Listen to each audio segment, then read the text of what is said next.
Olá pessoal, eu sou o Dr. Maurício Jacques Ramos e vamos falar então sobre tipos de cirurgia, né?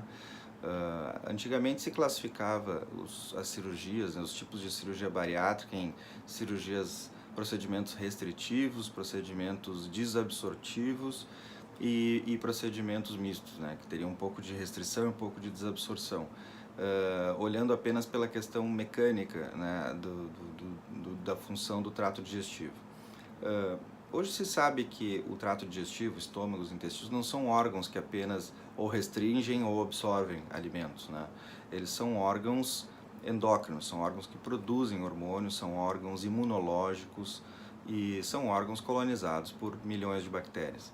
Então, cada uma dessas situações estabelece uma função, né? E há uma alteração depois que se faz uma cirurgia no trato gastrointestinal.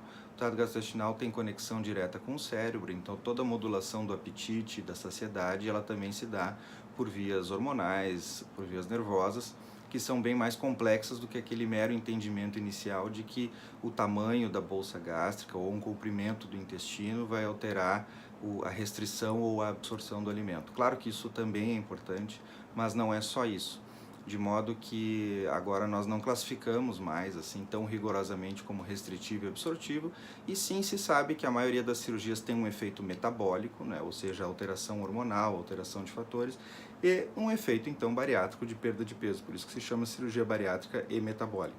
Então, hoje em dia se faz basicamente duas cirurgias, são mais comuns, né, que é o bypass gástrico e o sleeve.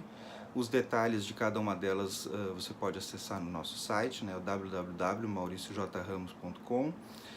Mas basicamente o bypass gástrico ele envolve uma septação do estômago, o estômago fica bem pequenininho, em torno de 50 ml, e se faz então um desvio em Y, né, se faz uma costura com o intestino, e isso então promove um efeito metabólico bem importante, bem robusto, e há uma perda de peso proporcional, mas significativa, né, ao longo de um ano e meio, um ano e meio, e é uma cirurgia então que é a cirurgia mais consagrada, na verdade a cirurgia que mais se conhece e que tem mais tempo de vida, né? Temos também o sleeve, que é uma bela cirurgia, onde se faz uma ressecção, né, se tira uma porção do estômago, do fundo, do corpo e do antro gástrico, deixando ele no formato de um tubo. Ele era uma bolsa e passa a ser um tubo. Isso também gera alterações importantes no apetite, na regulação da saciedade, aumenta o esvaziamento do estômago, também faz com que os alimentos cheguem mais rapidamente no intestino, que também libera fatores que aumentam a saciedade, diminui a produção de grelina, diminui o apetite, também é uma cirurgia que tem um bom efeito, né, principalmente no início. Então, qual cirurgia para qual paciente? Isso somente na consulta e na avaliação médica nós podemos conversar e ver os prós e os contras de cada uma, né? Então, isso já é uma decisão médica junto com o paciente que a gente só pode fazer na consulta. Mas, de modo geral, é isso, né? Nós temos esses dois procedimentos. Existe a possibilidade de colocação de balão em pacientes que não têm indicação cirúrgica, né? E existem outros procedimentos também, que também são validados pelo Conselho Federal de Medicina, mas que são cirurgias já pouco frequentes, né? Cirurgias pouco realizadas.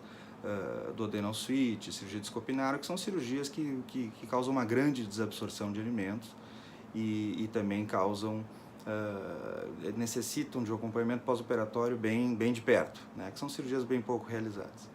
Mais informações você pode acessar no nosso site, e é isso. Um abraço.